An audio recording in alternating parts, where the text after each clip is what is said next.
खुलुमबाय BTR news चेनेलाव गासैखौबो बरायबाय। आंनि चेनेलखौ साबस्क्राइब खालायदो आरो बे खाथिनि बेल आइकन बेलखौबो थुना नायदो जाहाथे गोदान भिडिअ सिगांग्रो नटिफिकेसन बायदि।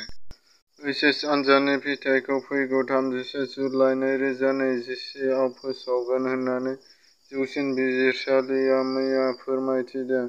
बिजिरसालिया गासै हादरनि रायजोफोरखौ इन्टारनेशनेल एसेसमेन्टखौ 10 साननि गेजेरावनो थियारि खालामनो बिथोन होदों।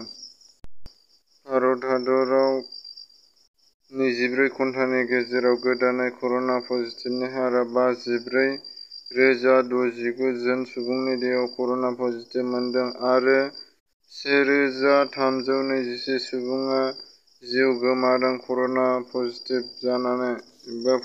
जानानै। कार्बि आंलं अट'नमास काउन्सिलआ 70थि जोनोम सान फालिदों।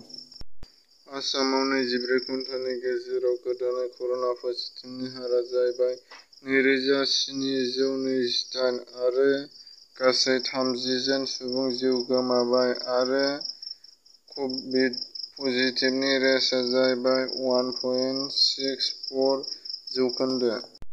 बिटिआरनि गं 10 महकुमायाव थाबैनो गासै गेलेमु मावखुलि थाबैनो बेखेवगोन। बिजिनि ओनसोलनि गेलेग्रा फोथारखौ नायगिदिंफैदों बिटिआर गेलेमु बिफाननि इएम दावबायसा बर'। बिथाङा